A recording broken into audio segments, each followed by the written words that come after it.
परम कृपाळु, हे परमात्मा, हे भागवत स्वरूप भगवान, हे दादा, हे नारायण प्रभु, हे परम कृपाळु, हे परमात्मा, हे नारायण प्रभु। बोलिए भागवत स्वरूप भगवान की जय।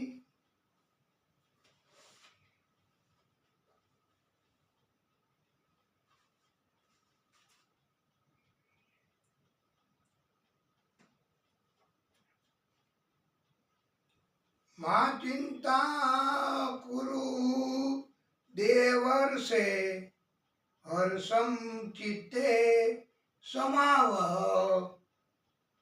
उपाय सुख साध्योत्र वर्तते पूर्व एव हि।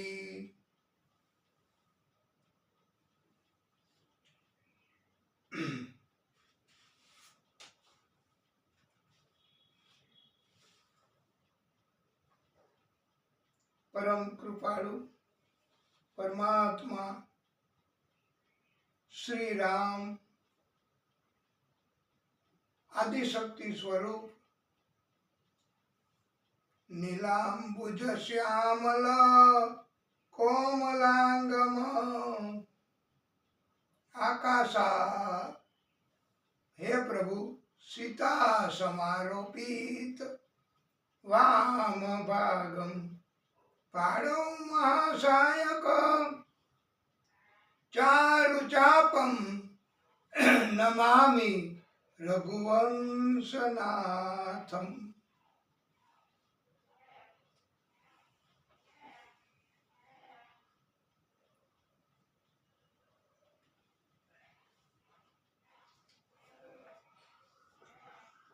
દશરથ રાજા એમને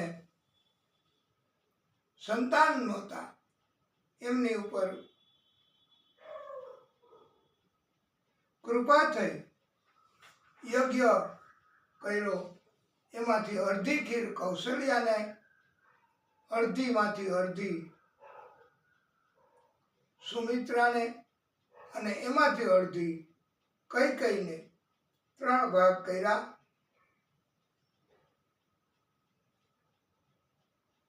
સુમિત્રા રાણી પોતાનો ભાગ આરોગવા તૈયારી કરે છે। ચીર નામનું પક્ષી ખીરનું પાત્ર લઈ ગયું, આ પ્રસાદની ખીર હવે બીજી રાણીઓએ પોતાનામાંથી અડધી અડધી આપી, એટલે 1/4 અને 1/8 એમ ડબલ ભાગ કૌશલ્યા,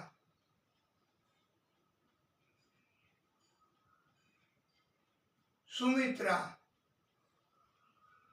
અને કૈકેયી એમણે વેચીને ભાગ ખીરના લીધા। 4 પુત્ર થયા, કૈકેયી કૌશલ્યાને 1-1, સુમિત્રા રાણીને 2 પુત્ર થયા।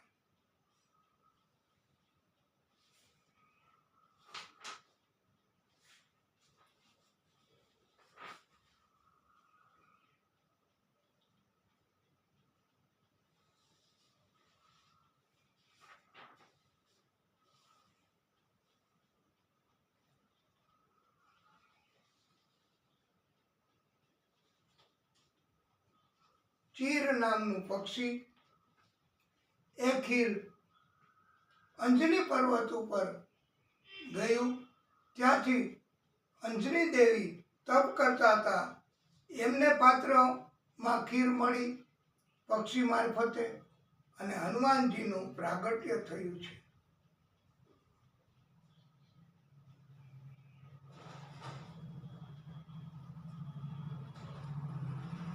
અને હનુમાનજી પછી રામજી, હનુમાનજી પહેલા કે રામજી પહેલા? તો નોમ પહેલા આવે તો રામજી, રામનોમ ચૈત્ર મહિનામાં, અને પૂનમ હનુમાનજીનું પ્રાગટ્ય. આમ ચૈત્ર માસ એને મધુમાસ કહેવાય છે. પ્રભુએ પ્રાગટ્ય કર્યું છે આદિશક્તિએ.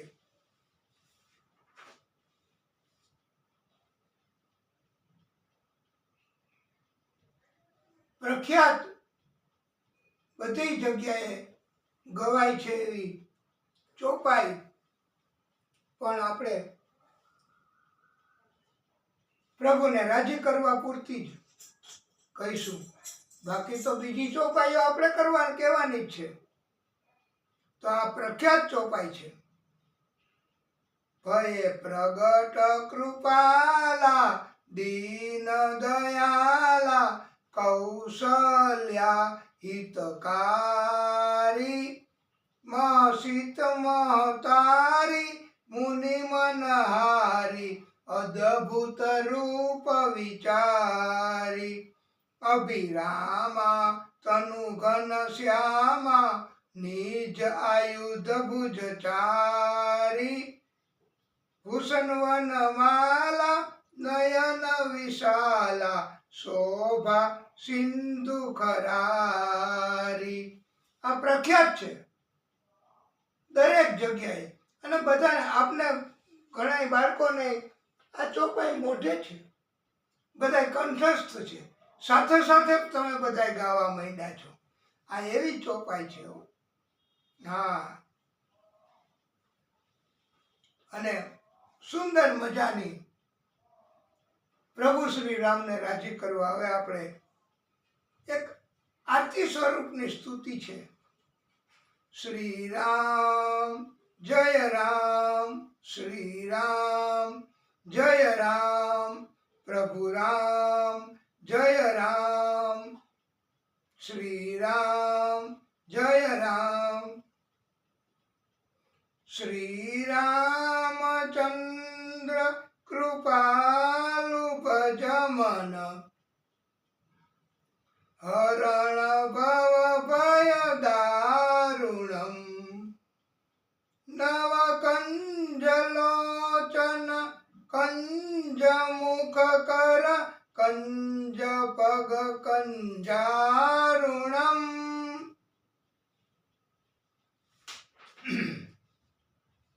કંદર્પ ગણિત અમિત છબી નવનીલ નીરદ સુંદરમ પટપીત માનવ તડિત રુચિ શુચિ નૌમિ જનક સુતાવરમ. શિર મુકુટ કુંડલ તિલક ચારુ દાર અંગ વિભૂષણમ આજાનુ ભુજ સર ચાપધર સંગ્રામ જીત ખર દૂષણમ. ઇતિ વદતિ તુલસી દાસ શંકર શેષ મુનિ મનરંજનમ મમ હૃદય કુંજ નિવાસ કર કામાદિ ખલદલ ગંજરમ. શ્રી રામચંદ્ર કૃપાલુ ભજમન હરણ ભવ ભય દારુણમ. શ્રી રામચંદ્ર કૃપાલુ ભજમન હરણ ભવ ભય દારુણમ.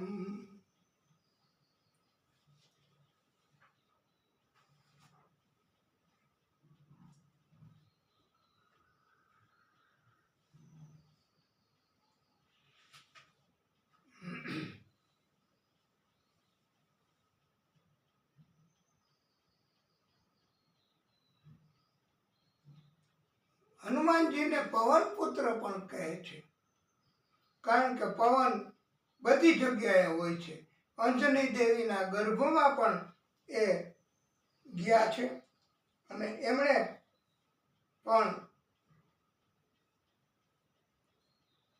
ભગવાન મહાદેવજીએ એક અંશ આપ્યો છે,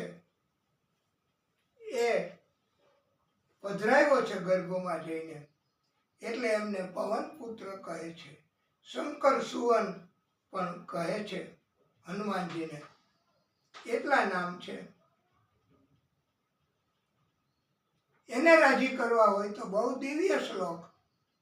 મનોજવમ મારુતતુલ્ય વેગમ જીતેન્દ્રિય બુદ્ધિમતામ વરિષ્ઠમ વાતાત્મજમ વાનરયુદ્ધ મુખ્યમ શ્રીરામદૂતમ શરણમ પ્રપદ્યે.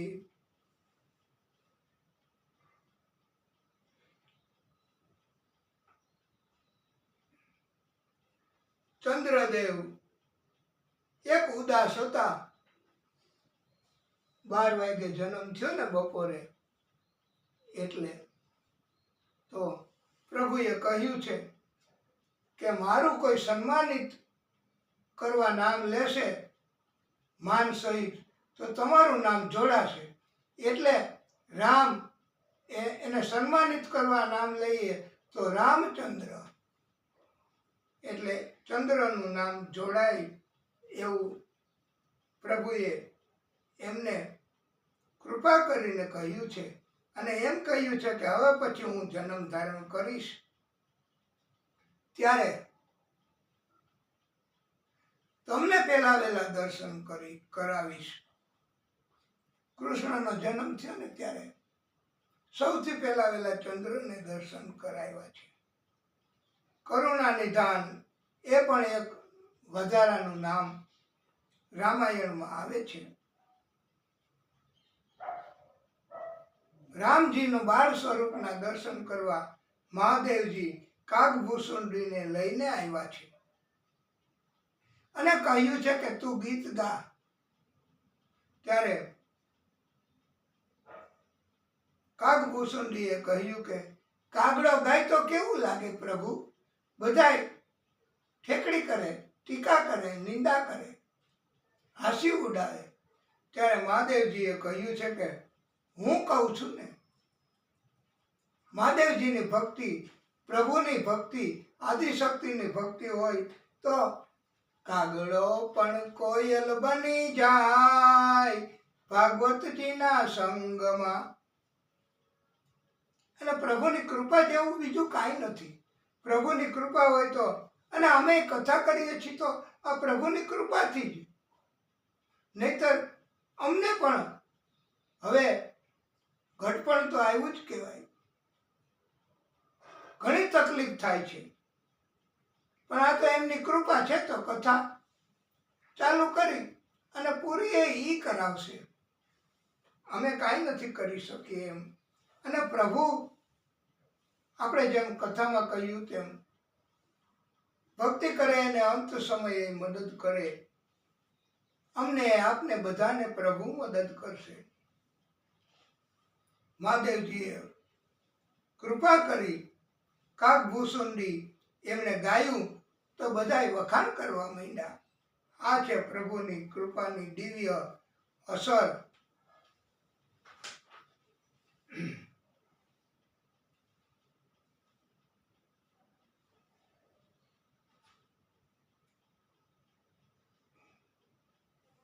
કૈકેયીમાં એ કઈ ખલનાયક નથી, ધિક્કારવા પાત્ર નથી. જ્યારે સીતાજીને બધાયનું મુખ જોવા માટે મુહ દિખાઈ તરીકે આપવાની હોય ભેટ, તો કૈકેયી માએ પોતાનો સુવર્ણ મહેલ કૈકેયી માતાને આપ્યો તો સુવર્ણ મહેલ તપના કાર્યથી. એ આખો ભેટમાં આપી દીધો છે સીતાજીને. અને કૈકેયીમાં એને રામજી અગાઉ મળ્યા છે અને રામજીએ કહ્યું છે કે માં, તમે આ બે વરદાન માગી લેજો. ત્યારે કૈકેયીમાએ કહ્યું, તો મને સ્વાર્થી કહેશે, ઉલટા કહેશે, હલકા કર્મવાળી દુનિયા કહેશે. ત્યારે રામજીએ કહ્યું છે કે માતા, તમને દુનિયા શું કહે એમાં રસ છે કે તમારા રામ શેમાં રાજી છે એમાં રસ છે? ત્યારે કૈકેયીમાએ કહ્યું, મને મારા રામ રાજી છે એવું કરવું છે. તો ત્યારે રામજીની આજ્ઞાથી જ આ વરદાન માંગ્યા છે. કૈકેયીમાં એમણે એટલે એ કોઈ ખલનાયક છે, વિરોધી છે, એને કાન ભંભેરણી કરી હતી, એ બધી વાતો બહુ નથી યોગ્ય જણાતીઓ અમારા કહેવા મુજબ. પણ રામ વનમાં ગયા, લક્ષ્મણ સીતા પણ વનમાં ગયા, ભરતજીએ ચરણ પાદુકા સાથે એમના સંકેતથી રાજ્ય ચલાવ્યું છે રામજીના, અને ત્યાં પણ વનમાં જઈને લીલાઓ કરી છે.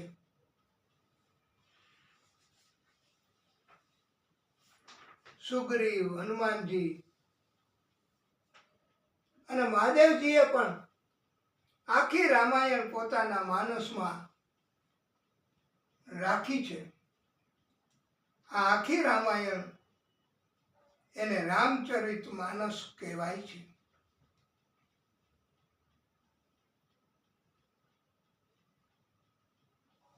રાવણ એમણે પણ કહ્યું છે કે રામજી નહીં પણ હું જ જીતો છું, કારણ કે રામજી એ મારો ભાઈ, એમને પહેલા વહેલા તો લઈ લીધો છે. ભાઈ ભેગો હોય તો જીતી શકાય, ગમે તેવું યુદ્ધ હોય તો પણ.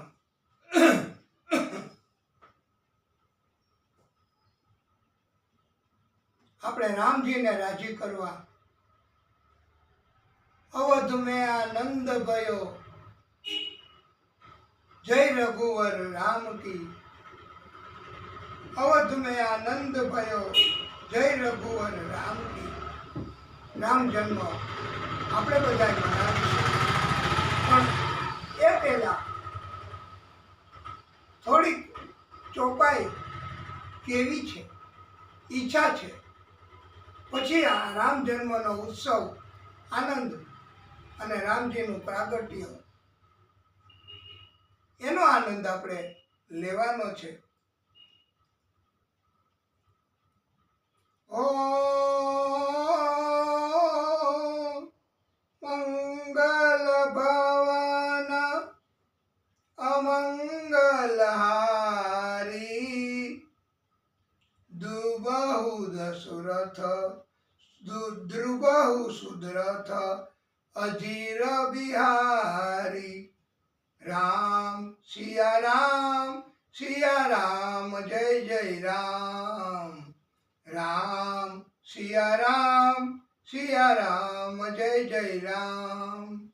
ઓ હરિ અનંત, હરિ કથા અનંતા, કહી સુનહી बहुविधि सब संता. राम सिया राम, सिया राम, जय जय राम. राम सिया राम, सिया राम, जय जय राम. ओ भीड़ पड़ी जब भक्त पुकारे,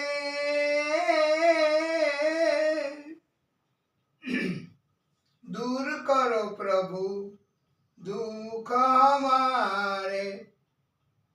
दशरथ के घर जन्मे राम, पतित सब पावन सीताराम.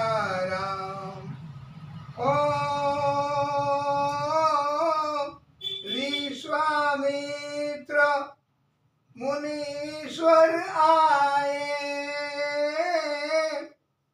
दशरथ भूप से वचन सुनाए, संग में भेजे लक्ष्मण राम, राम सिया राम जय जय राम।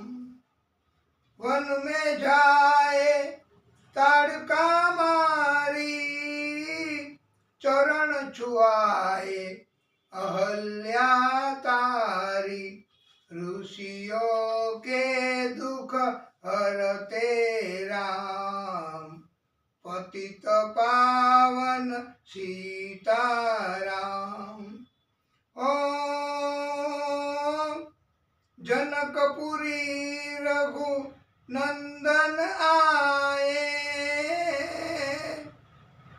नगर निवासी दर्शन पाए, सीता के मन भाए राम, राम सिया राम जय जय राम। ओ रघुनंदन ने धनुष चढ़ाया, राजाओं का मान घटाया, सीता ने वर पाए राम, पतित पावन सीताराम। ओ परशुराम क्रोधित हो आए, दुष्ट भूप मन में हर्षाए, जनक ने किया प्रणाम, राम सिया राम जय जय राम। ओ बोले लखन सुनो मुनि ज्ञानी, संत नहीं होते अभिमानी, मीठी वाणी बोले राम, पतित पावन सीताराम। ओ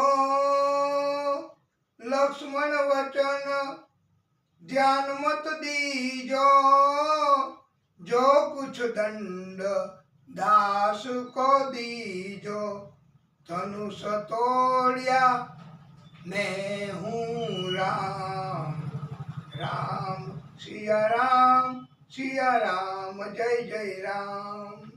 आ ચોપાઈ મારફતે પણ કથા આગળ આગળ ગતિ કરે છે હો, આપ ધ્યાન રાખજો।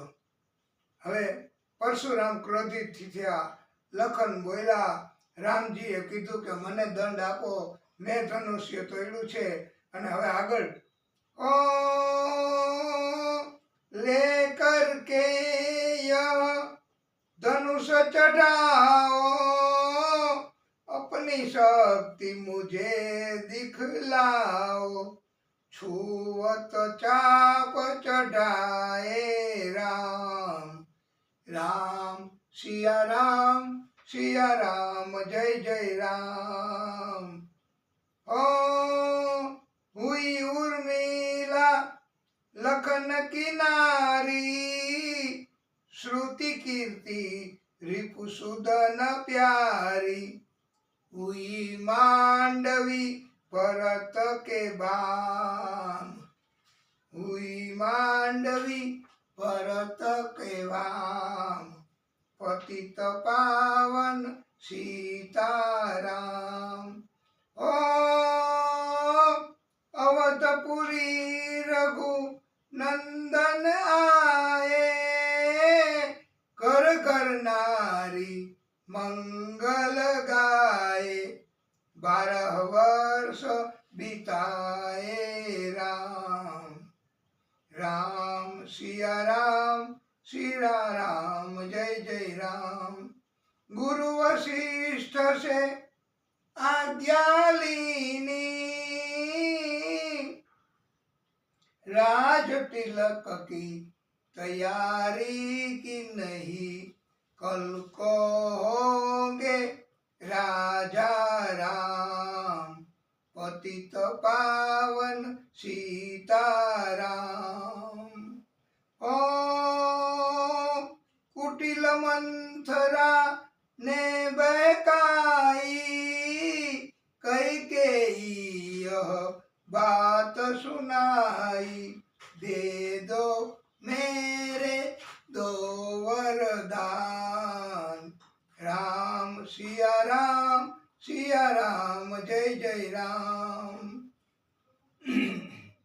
मेरी विनती तुम सुन लीजियो, भरत पुत्र को गादी दीजियो। होत प्रातः वन भेजो राम, पतित पावन सीताराम। આવું સાંભળીને ઓ ધરની ગીરે ભૂપ તત્કાલા, लगा दिल में शूल विशाला। तब सुमंत बुलवाए राम, राम सिया राम जय जय राम। राम पिता को शीश नवाए, मुख से वचन कहा न जाए। कई कई वचन सुनियो राम, पतित पावन सीताराम। આવી રીતે આ ચોપાઈ એમાં વાલા ભક્તો આખી રામકથા આવે છે અને અંતે સીતા ભૂમિમાં સમાઈ ગયા। એ પણ 106 નંબરની ચોપાઈ। सीता भूमि में समाई, सुन कर चिंता करे रघुराई। ब्रह्मचारी बन गए श्री राम, पतित पावन सीताराम। ओ राम राज्य में सब सुख पावे, प्रेम मगन हो हरि गुण गावे। दुख कलेश का रहा न नाम, राम सिया राम जय जय राम। ओ 11,000 वर्ष पर्यंता, राज किना श्री लक्ष्मी कांता। फिर वैकुंठ पधारे राम, पतित पावन सीताराम। ओ अवधपुरी वैकुंठ सिधाई, नर नारी सबने गति पाई। शरणागत प्रतिपालक राम, राम सिया राम जय जय राम। ओ तुलसीदास ने लीला गाई, मेरी विनय सुनो रघुराई।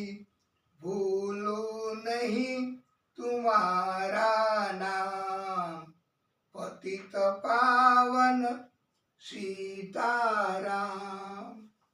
आ दिव्य चौपाई एना मार्फते राम कथा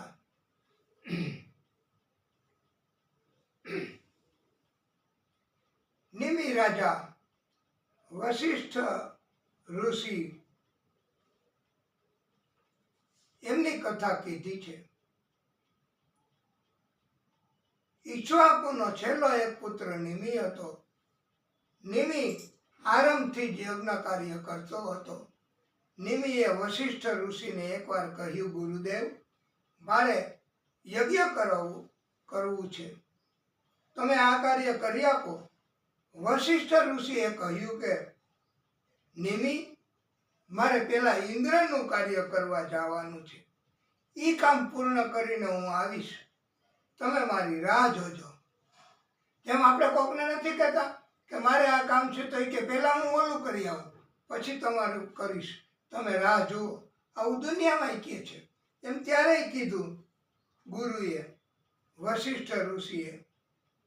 પણ નિમિ રાજા એમણે રાહ ન જોઈ, બીજા પંડિત મારફત યજ્ઞનું કામ કરાવ્યું.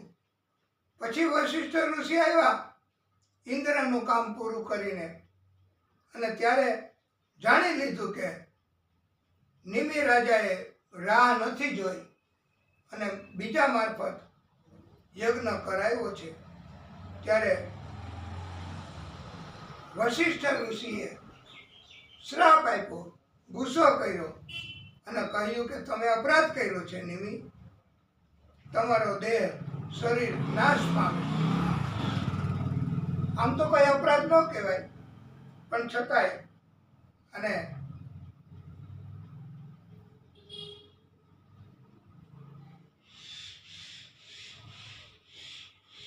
અભિમાન અને ગુસ્સાના કારણે શ્રાપ મળ્યો. એટલે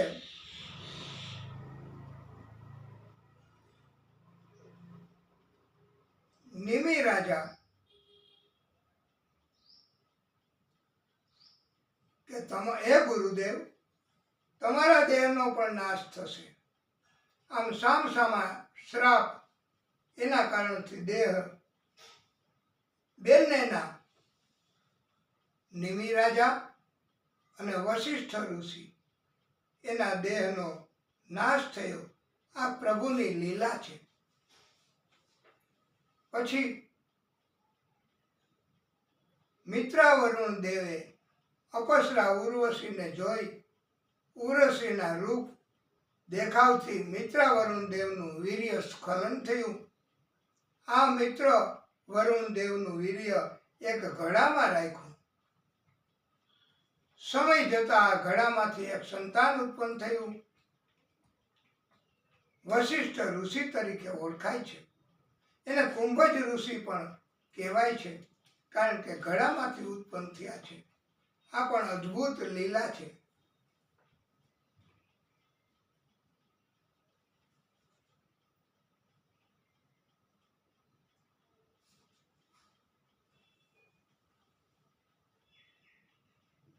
નિમિ રાજાનો યજ્ઞ પૂર્ણ થયો. યજ્ઞદેવે ફરી દેહ આપવા માટે વરદાન આપવા કહ્યું, પણ એમણે સ્વીકાર્યું નથી નિમિ રાજાએ.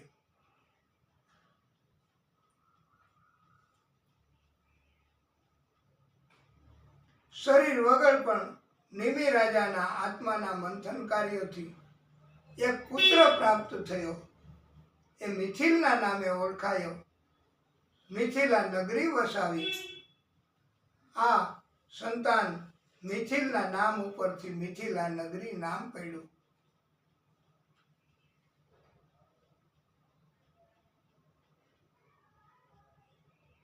જનક રાજાના વંશમાં શિરધ્વજના નામે રાજા થયા. આ શિરધ્વજ રાજા યજ્ઞ કરવા માટે જમીન સરખી કરતા હતા.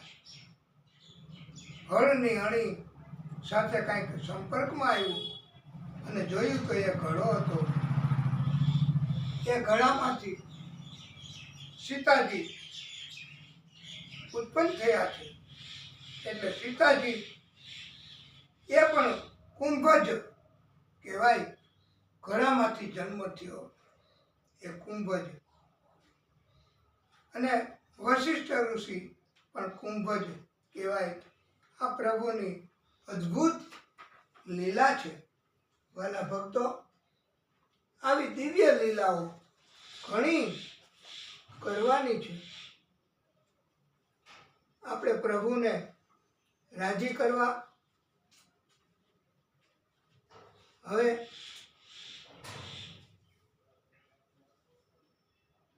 ચંદ્ર, એની કથા કહેવાની છે. ચંદ્ર પોતાના રૂપ સુંદરતા એના અભિમાનથી બૃહસ્પતિની પત્ની તારાને ઉપાડી ગયો, હરણ કરી ગયો.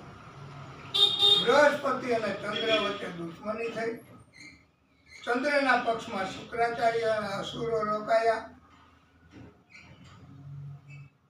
પછી બ્રહ્માજીએ ચંદ્રને સમજાયો અને ચંદ્રએ પિતાના પિતા બ્રહ્મા એમની વાત માન્ય રાખી અને તકરાર બંધ કરી. પણ પાછી તારા ગર્ભવતી હતી. એનો પુત્ર હવે કોને આપવો, ચંદ્રને કે બૃહસ્પતિને? ત્યારે બ્રહ્માજીએ સીધે સીધું જ પૂછી લીધું અને તારાએ કહ્યું કે આ ચંદ્રનો પુત્ર છે. ચંદ્રને આપ્યો. ચંદ્રએ એ સંતાનનું નામ બુધ રાખ્યું. બુધના ચંદ્રએ ઈલા સાથે લગ્ન કરાવ્યા. એને પુરુરવા ના નામે પુત્ર થયો છે. આ પુરુરવાની કથા પણ કહેવામાં આવી છે. અગાઉના જન્મમાં ગુરુપુત્રીએ કહ્યું હતું કે મારી સાથે વિવાહ કરો, ત્યારે એમણે ના પાડી. ત્યારે એવો શ્રાપ આપ્યો તો ગુરુ પુત્રીએ કે તમને એકેય જન્મમાં સ્ત્રીનો સંગ નહીં થાય, લગ્ન નહીં થાય. પણ એવું થયું કે કેસી નામનો દૈત્ય એ ઇન્દ્રની અપસરા ઉર્વશીને ઉપાડી ગયો. એને બચાવી આ પુરુરવાએ. પણ છતાં એ તો પાછી વહી ગઈ ઇન્દ્ર પાસે. આનો આભારે ન માન્યો પુરુરવાનો. ઇન્દ્રએ સ્વીકારી નહીં એટલે પાછી મૃત્યુલોકમાં આવી ઉર્વશી. અને ઉર્વશી મૃત્યુલોકમાં રહે તો તકલીફ પડે એને, એટલે એને એક પશુ રાખવું એવું યાદ આવી ગયું વરદાન. એટલે એમને ઘેટું રાખ્યું હતું સલામતીથી રહેવા માટે. હા, પછી તો નારદજી એમણે વખાણ કર્યા. ઉર્વશી સમજી ગઈ. પુરુરવા સાથે લગ્ન કરવા પ્રસ્તાવ કર્યો છે. ત્યારે પુરુરવાને શ્રાપની ખબર હતી, છતાં એમ થયું કે સામેથી જ કહે છે તો શા માટે ઠુકરાવવું? પછી જે થશે એ દેખાઈ જશે. જો હોગા દેખા જાયેગા.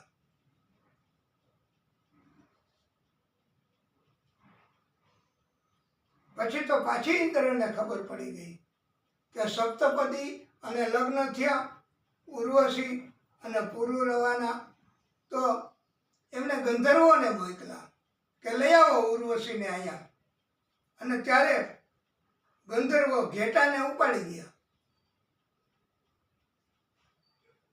ઉર્વશીએ એવી શરત રાખી હતી પુરુરવા સાથે કે વસ્ત્ર વગર મૈથુન કાર્ય કરવા સિવાય મારી સમક્ષ આવવું નહીં, નહીતર હું જતી રહીશ. ગંધર્વો ઉપાડી ગયા ઘેટાને. પુરુરવા બચાવવા ગયો વસ્ત્ર વગર રાતના. પછી મૂકી દીધું ઘેટું અને લઈ. અને ગંધર્વોને હતું જ ખબર કે ઘેટું આપવા જશે અને શરત ભંગ થશે. થયું પણ એવું. ઘેટું આપવા ગયો. ઉર્વશીએ કીધું શરત ભંગ થયો છે. પછી તો પાછી વહી ગઈ. ત્યારે પ્રભુ પરમાત્મા આદિશક્તિ એમણે સમાધાન માટે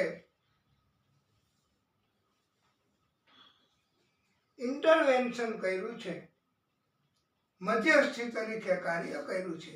કારણ કે સત્યનું પાલન કરવું જોઈએ ને, એટલે સત્યનું પાલન કરવા માટે પ્રભુ પોતે મધ્યસ્થી તરીકે રહી અને સપ્તપદી 7 પ્રતિજ્ઞા લગ્ન સમયે લેવાય છે એનું મહત્વ સમજાયું. પછી પાછી ઉર્વશી આવી ગઈ, પુરુરવા સાથે રહી અને પ્રભુની કૃપાથી 6 સંતાનો પણ થયા છે. પુરુરવાના વંશમાં એક ગાધીના નામે રાજા થયો છે. ગાધી રાજાને સત્યવતી નામની સુંદર કન્યા જન્મી છે. સત્યવતીની સાથે લગ્ન કરવા રુચિક મુનિએ ઈચ્છા કરી, પણ એમની પાસેથી એવી માગણી કરી ગાધી રાજાએ અને સત્યવતીએ કે એક બાજુ કાળા કાનવાળા 1000 અશ્વો લાવી આપો. હવે ક્યાંથી લઈ આવે અશ્વો આવા? ત્યારે વરુણ દેવ રુચિક મુનિ પાસે આવ્યા. વરુણ દેવે આવા અશ્વો આપ્યા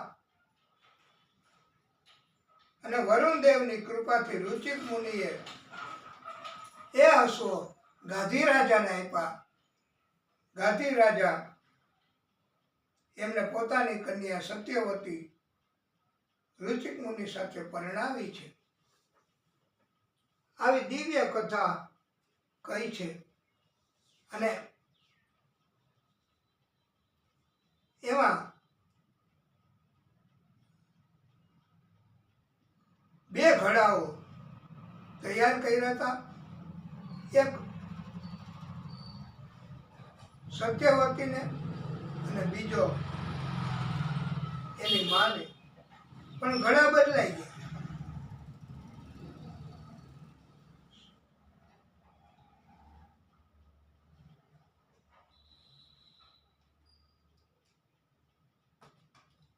સત્યવતીને પુત્ર થયો, એનું નામ જમદગ્નિ પાડ્યું. સત્યવતીની ઉંમર પૂરી થતા કૌશિકી નદી તરીકે વહેવા લાગી.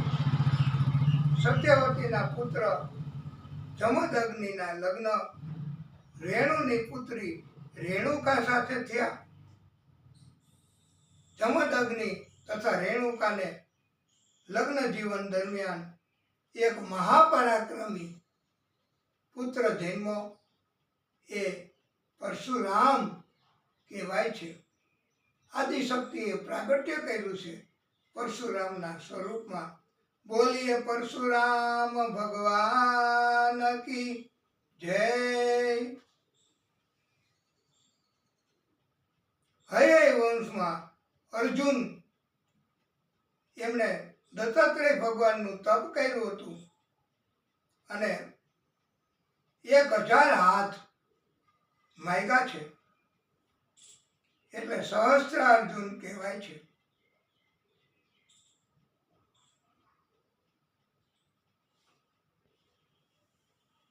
સહસ્ત્રાર્જુનને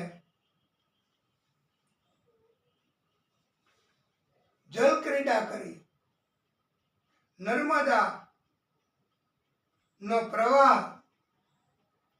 હળની અણીથી ખેંચો પોતાના તરફ અને પ્રવાહ એમાંથી વહેવા લાગ્યો. કેનાલની શરૂઆત પણ ત્યારથી જ એનાથી જ થઈ છે. જલ ક્રીડા કરતા કરતા આખું નર્મદાનું જળ ભેગું થયું, ઉપર ઉપર જવા લાગ્યું. ત્યાં સહસ્ત્ર 10 મસ્તક વાળો રાવણ એની છાવણી હતી. આખું પાણી ત્યાં ભરાઈ ગયું.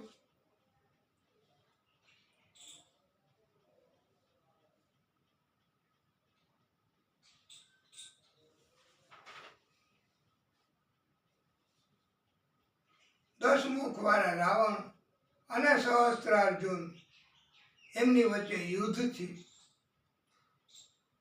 પુલસ્ત્ય ઋષિ એમને જાણ થઈ. એમણે 10 મસ્તક વાળા રાવણને છોડાયો. જમદગ્નિ ઋષિ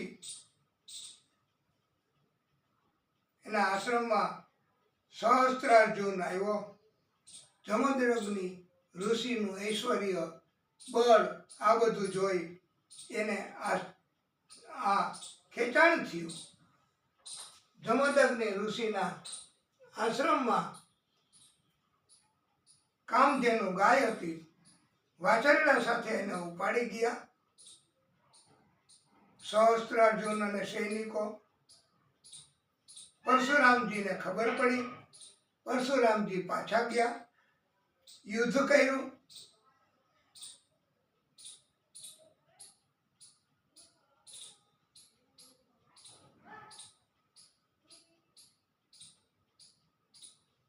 મહિષ્મતી નગરીમાં જઈ સહસ્ત્રાર્જુનને સાથે યુદ્ધ કરી અને સહસ્ત્રાર્જુનનું માથું કાપી નાખ્યું. સહસ્ત્રાર્જુનના 10,000 પુત્રોએ જોયું, એ તો ભાગી ગયા દ્રશ્ય જોઈને. પછી પિતાનું વેર લેવા પરશુરામજી તો પછી કામધેનુ ગાયને વાછરડું લઈ આવ્યા, પણ પિતાનું વેર લેવા પાછા 10,000 પુત્રો ભેગા થયા. પરશુરામજી કે કોઈ નહોતા ત્યારે આશ્રમમાં આવ્યા. જમદગ્નિ ઋષિનું મસ્તક કાપીને લઈ ગયા. એમની પત્ની રેણુકા અટકાવી ન શકી, પરશુરામજીને વાત કરી. પરશુરામજી પાછા ગયા મસ્તક લેવા પિતાનું. મહિષ્મતી નગરીમાં પાછા 10,000 સહસ્ત્રાર્જુનના સંતાનો દીકરાઓ હતા.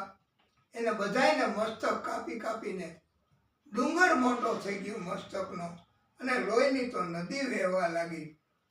પિતાનું મસ્તક લઈ આવી પરશુરામજીએ જીવિત કર્યા. પરશુરામજી પણ સંજીવની વિદ્યા જાણતા હતા એવું આ ઉપરથી કહેવાય છે.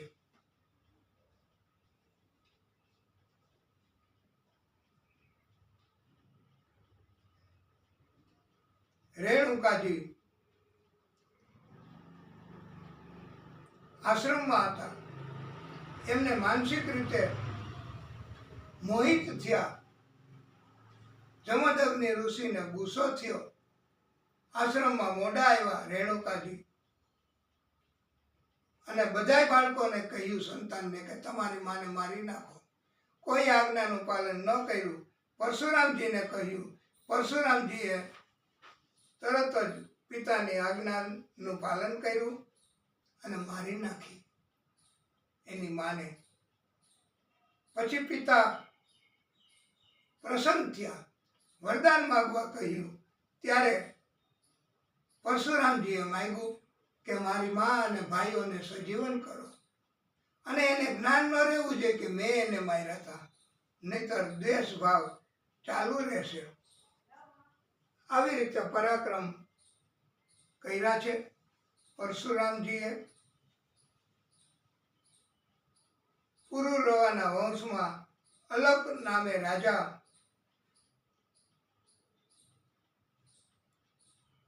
થયા છે.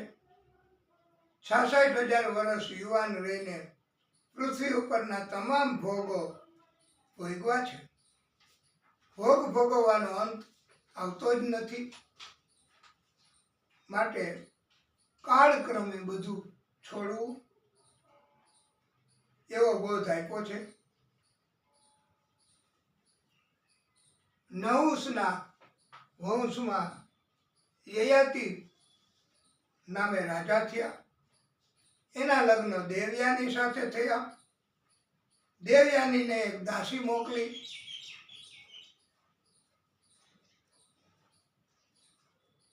શુક્રાચાર્ય એમણે પણ દાસી શર્મિષ્ઠા સાથે સમાગમ ન કરવો એવી શરત રાખી. યયાતિ રાજા એમને શર્મિષ્ઠા સાથે પણ મોહ ઉત્પન્ન થયો, સમાગમ કર્યો, શરતનો ભંગ થયો. શુક્રાચાર્યએ શ્રાપ આપ્યો કે તમને તમારી યુવાની એનું અભિમાન છે એટલે તમે આવો અપરાધ કર્યો છે, તો તમારી યુવાની વહી જશે, વૃદ્ધ થઈ જશો. અને તે વૃદ્ધ થઈ ગયા યયાતિ રાજા શ્રાપના કારણથી. પછી ખબર પડી કે દાસી શર્મિષ્ઠાએ સામેથી જ આમંત્રિત કર્યા હતા એટલે આવું કર્યું છે યયાતિ રાજાએ. એટલે શ્રાપને હળવો કર્યો કે તમને કોઈ યુવાની આપશે તો તમે પાછા યુવાન બનીને ભોગ ભોગવશો. મોટો પુત્ર યદુ એની પાસે માગણી કરી, એમણે ના પાડી, કોઈએ યુવાની આપી નહીં. પણ પુરુ હતો નાનો પુત્ર, એમણે યુવાની આપી અને 2000 વર્ષ સુધી યુવાન રહીને યયાતિ રાજાએ ભોગ ભોગવા છે.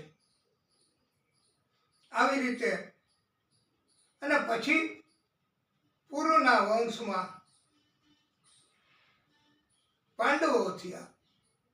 યયાતિને રાજ્ય ન આપ્યું અને એવો શ્રાપ આપ્યો યદુને યયાતિ રાજાએ કે તને રાજ્ય નથી આપવું ને એકેય જન્મમાં તું રાજા નહીં થાય. યદુના વંશમાં કૃષ્ણ થયા છે. આવી રીતે પછી તો કૃષ્ણ ક્યારેય રાજા બન્યા નથી.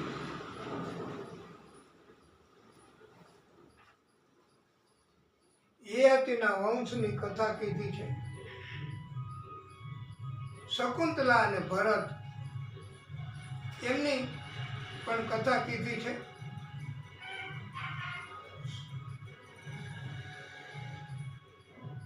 દુષ્યંત રાજા એમને આકાશવાણી થઈ સંભળાણી અને ભરતનો સ્વીકાર કર્યો છે શકુંતલા પાસેથી. શકુંતલાનો પણ સ્વીકાર કર્યો છે. આ ભરત દરરોજ 13,084 ગાયોના દાન આપતો હતો.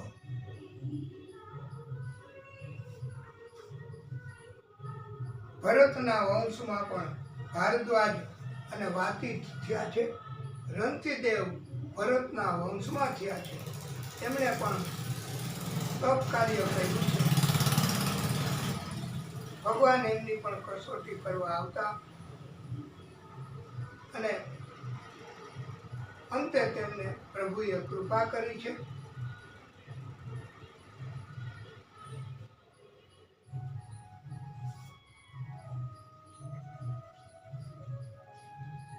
એવો બોધ આપ્યો છે કે સત્ય રીતે જીવન જીવવું.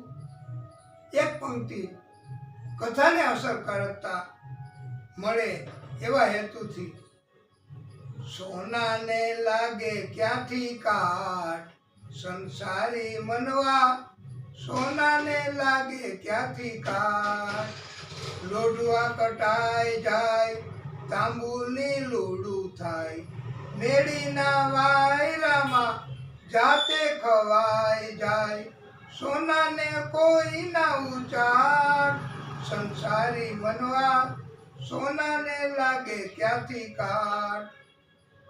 આ સોનું એટલે સંતો સત્કર્મીઓ, એને ક્યારેય તકલીફ નથી પડતી, કષ્ટ નથી આવતા એવો ઉપદેશ આપવામાં આવ્યો છે.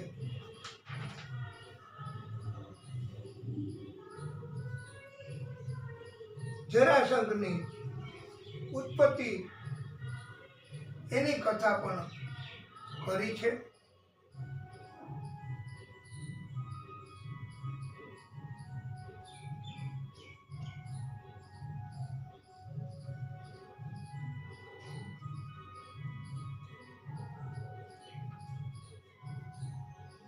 બૃહદ્રથ એમણે ઋષિની સેવા કરી.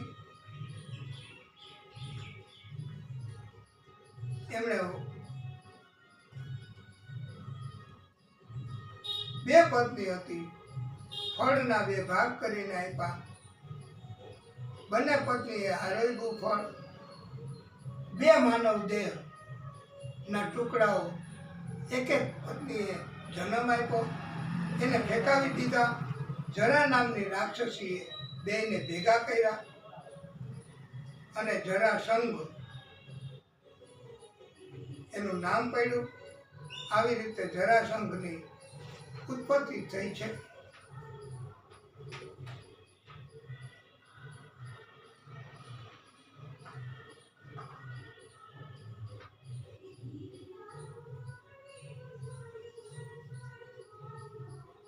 પિતાના સુખ માટે દેવવ્રત એ ભીષ્મ થયા. એમણે ત્યાગ કર્યો. આજીવન લગ્ન નહીં કરવાની પ્રતિજ્ઞા લીધી. એટલે એમને ભીષ્મ પિતા કહેવાય છે.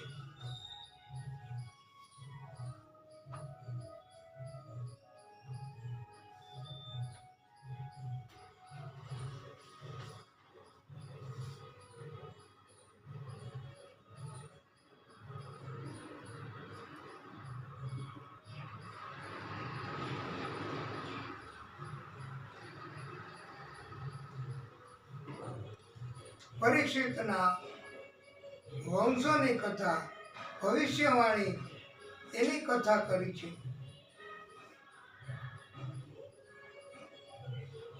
પરીક્ષિત પછી ભવિષ્યમાં રાજા મગધના અને કોણ કેટલા વર્ષ રાજ્ય કરશે એ કથા પણ કરી છે.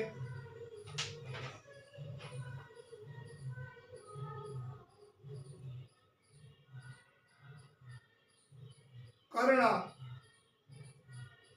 એમની ઉત્પત્તિની કથા પણ કરી છે. યયાતિના પુત્રો વંશ એમની કથા પણ કરી છે. યદુ એના વંશ એની કથા પણ કરી છે. વિદર્ભના પુત્ર એની કથા પણ સંભળાવી છે. સાતવતના પુત્રોની કથા પણ સંભળાવી છે. દંતવક્ર અને શિશુપાળ એનો જન્મ અને વાસુદેવના ભાઈઓની કથા પણ સંભળાવી છે.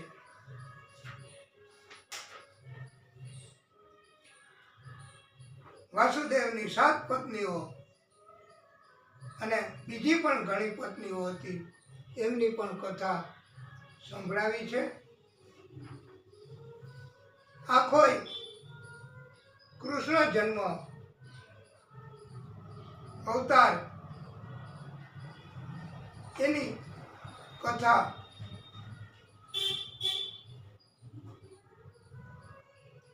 કહી છે.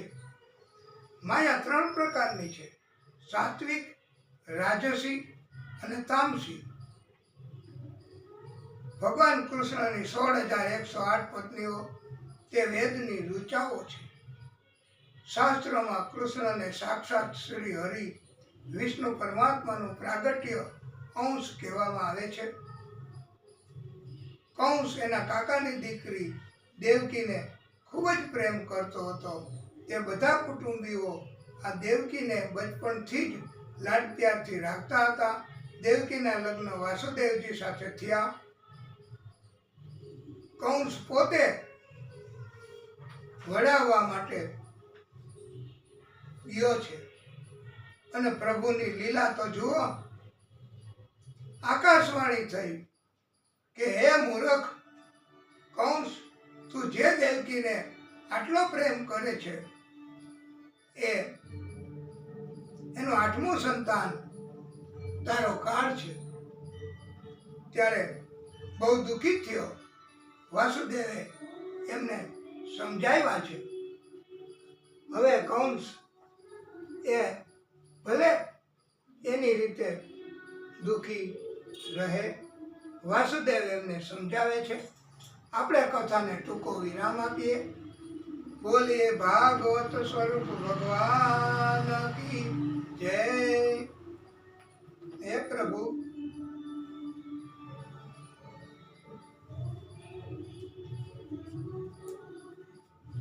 હે પ્રભુ, હે ભાગવત સ્વરૂપ ભગવાન,